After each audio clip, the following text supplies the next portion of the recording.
Mon métier, pas mon premier métier, mais mon métier vraiment, c'est d'être un vigneron. Parce que j'y suis né, je suis né au milieu des vignes et j'ai eu cette passion depuis tout petit, accompagner mon père, ma mère, à la fois dans les vignes, à la fois dans les chais. Donc ma passion, je suis vigneron. Je peux revendiquer en tant que vigneron d'ailleurs ce qu'il y a sur l'étiquette, ce qu'on retrouve sur l'étiquette, ce sécateur qui est un peu ma signature. Ce sécateur, il m'a été offert par mon père quand j'avais 7 ans. Alors, certains des enfants, pour leurs anniversaires à 7 ans, ils ont des jeux électriques ou ils ont d'autres jeux. Moi, j'ai eu un sécateur. Il fallait que j'aille apprendre à tailler dans les vignes. Donc, c'est ma vie. C'est un métier formidable, le métier de vigneron, le métier je dirais, de faiseur de vin. C'est un joli nom d'ailleurs, faiseur de vin.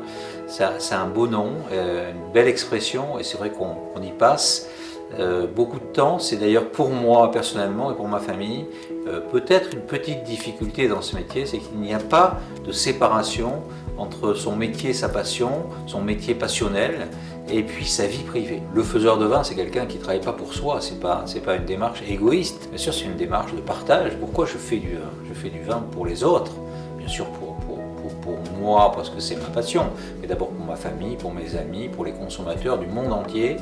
J'ai un vrai grand bonheur à me dire je fais du vin pour eux, de me dire que mes vins, et je reçois des mails du monde entier pour me dire cette bouteille elle était ouverte au cours d'un anniversaire, au cours d'une fête de famille, quand j'ai rencontré ma future épouse. On a une propriété qu'on aime beaucoup qui s'appelle la Fleur de Boire à la Lande de Pomerol, qui est une propriété que j'ai achetée il y a un peu plus de 20 ans. Et on est situé à 3 km de la Fleur de Boire, dans une petite commune qui s'appelle les Artigues de Lussac. Donc c'est à 7-8 km de Saint-Émilion. Et là, sur une partie de sol dans lequel il y avait quelque chose qui m'intéressait beaucoup quand on a acheté ces sols, c'est qu'il y avait une vraie mosaïque de terroir, et je me suis dit dans cette mosaïque de terroir, je vais pouvoir y implanter différents cépages. Bien sûr, des cépages bordelais, puisque dans les rouges on a des merlots, des cabernets francs, des cabernets sauvignons, mais aussi des blancs, bordelais, des sémillons, des sauvignons, mais pour aller beaucoup plus loin, parce que j'adore la Bourgogne, j'y ai grandi aussi après mes études, où j'y ai travaillé, voyagé, j'adore cette région, et bien pourquoi pas le pinot noir, et on en fait un tout petit peu, et on réussit, je crois, pas mal, avec des vins qui ont beaucoup de précision, de fraîcheur, d'appétence, de buvabilité. Et puis dans les blancs, le chardonnay, parce que le chardonnay est un cépage extraordinaire qui se connaît dans le monde entier, mais c'est pas pour rien. Alors je ne prétends pas avoir copié la Bourgogne, mais j'ai essayé de m'en inspirer pour essayer de faire des vins de fraîcheur, des vins encore une fois d'appétence, que l'on me considère, moi, dans le monde, comme étant une valeur sûre pour accompagner les gens et pour se dire, il a mis au service de ce produit son savoir-faire, son histoire, le fait qu'il est allé dans les vignes et qu'il est dans les vignes et qu'il est dans les chais, et c'est une réalité, c'est-à-dire je n'ai pas des équipes en disant on fait ça, hein. J'y suis, on va déguster, comme c'est un vrai sujet familial, on y va avec mon épouse qui aime bien aussi tous ces cépages comme le pinot, le chardonnay, donc on va déguster ensemble, c'est une vraie notion familiale, donc je pense que le consommateur il s'imagine qu'on est derrière, ce qui est une réalité et qui me satisfait complètement, parce aux mêmes égards que peut l'être un chef, je me souviens d'avoir passé avec Paul Bocuse au Japon une semaine entière et qu'il était adulé, donc moi je n'ai pas cette prétention, je dis simplement c'est vrai que je fais ce métier comme peut le faire un chef et je pense qu'en plus les vins vont bien aller avec des mets qui sont très diverses parce qu'on peut tout imaginer.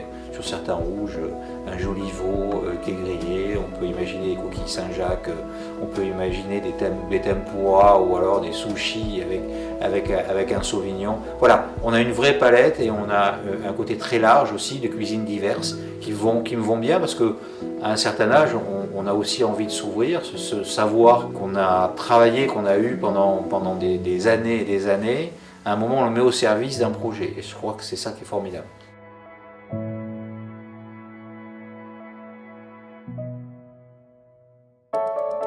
Avoir des rêves dans la vie, c'est formidable. Moi j'en ai eu plein en disant que j'allais faire un jour d'Angélus un vin le plus exceptionnel possible. Bon, j'y suis à peu près arrivé, je pense. Mais après, quand j'ai décidé de faire la fleur de bois, c'était aussi un rêve, en disant je peux faire quelque chose d'autre, à un autre niveau, sur un rouge. Puis à un moment, j'ai un autre rêve en me disant tiens, pourquoi je ne ferais pas un Sauvignon, un Chardonnay, un Pinot Noir, un Cabernet Franc pur, qui est un cépage formidable. Pourquoi je ne donnerais pas envie, ou je ne donnerais pas à un consommateur la possibilité de déguster le cépage. Qu'est-ce que c'est que le cépage? C'est formidable. C'est des arômes qu'on ne retrouve pas. On parle beaucoup d'assemblage, à part bien sûr le Pinot au Chardonnay, mais à Bordeaux, on parle beaucoup d'assemblage.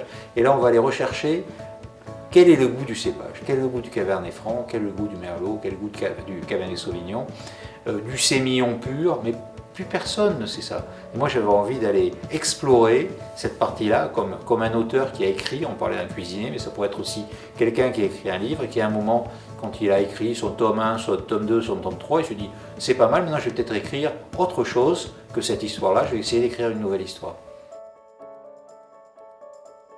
Combien ça me manque de ne pas voyager. Alors ça c'est sûr que ça me manque tellement de ne pas voyager parce que je pense que pour moi le contact c'est formidable. Moi j'ai toujours voyagé dès que j'ai pu, j'ai adoré le voyage, mais j'ai adoré le voyage pour la rencontre aussi. Et quand je parlais de mes expériences en Bourgogne, je rencontrais des vignerons, je travaillais avec eux, des vignerons bourguignons, j'ai été dans le Rhône, ces rencontres, c'est extraordinaire. Donc être privé de ces rencontres, je ne peux pas dire aujourd'hui que ça ne me manque pas, ça me manque cruellement. C'est un déchirement de ne pas voyager, mais je ne peux pas voyager. Donc je n'ai pas d'autre solution aujourd'hui que de vous parler, vous consommateurs dans le monde entier, qu'au travers d'une caméra, et de vous dire que dès que je pourrai, j'aimerais tellement voyager pour pouvoir partager de façon plus réelle et non virtuelle. Mais on sait aussi que la technologie, ça nous permet de se parler, et ça c'est quand même formidable. Donc je dirais bien sûr, grand bonheur de pouvoir le faire, de pouvoir s'exprimer, de pouvoir dire des choses, et puis d'un autre côté, une forme de frustration de ne pas voyager. Ça c'est peut-être ce qui me manque le plus aujourd'hui.